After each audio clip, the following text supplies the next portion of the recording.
We're going to the biggest Baltimore Orioles fan maybe on the planet, Eric Silverman. Nice mic.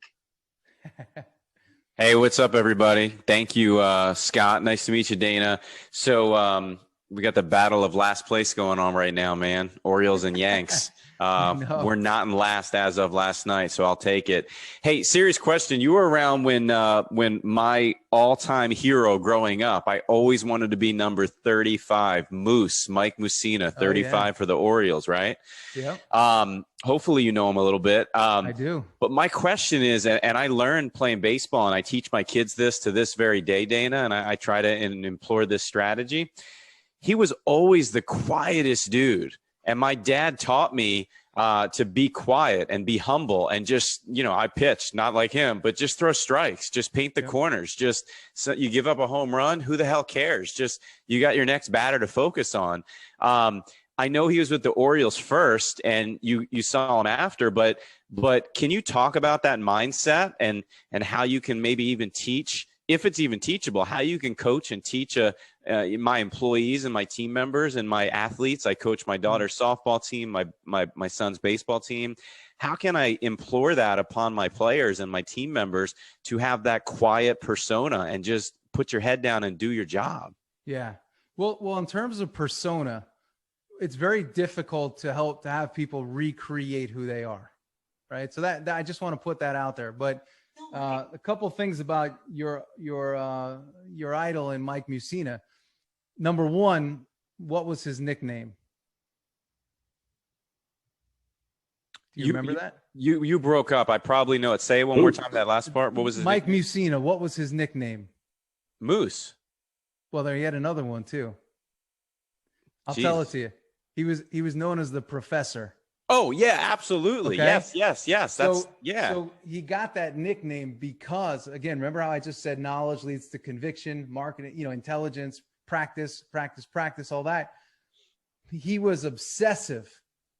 He didn't say much, but he was obsessive with perfecting and mastery of his craft. That's what he did. He knew exactly what he needed to do, even with his training program. It was all aligned to perfection and mastery of craft on the field. And that's why he became what he is. Now, listen, he had talent, but his natural persona was actually knowledge acquisition and skill acquisition. And most importantly, knowledge acquisition to enhance skill acquisition.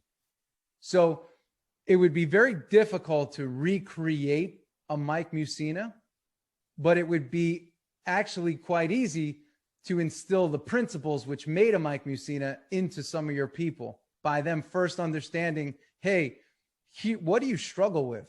It's a great question for people. What are you struggling with? What are you not great at? What do you want to be better at? So he wanted to be a better pitcher. He actually wanted to be the best pitcher. He wanted to be a Hall of Fame pitcher. And then he worked backwards from that and said, where am I strong? Where am I weak? Okay, because I was with Moose in the back end of his career too, when his fastball went from 97 plus down to 88 mile an hour cotton balls that he was throwing up there. And he was still getting guys out. So what's really cool is because of his desire to be great, he desired to constantly evolve based on the evolution of his own physicality. And therefore he had to adjust mentally as well. Could you imagine having your physical skills depreciate and you're being paid 10, 15, $20 million a year for those skills? Your skills are depreciating. And many people are like, oh my gosh, my skills are depreciating. What the hell do I do? And he actually recalibrated his mindset while his skill set was depreciating to still remain competitive. And he would say, okay, I can't throw 97 anymore, but what can I do? And that's where his ability to paint corners and study video and find the holes in everybody's swing, that's how he was able to get guys out. And he even redeveloped and created some different pitches for himself later in his career.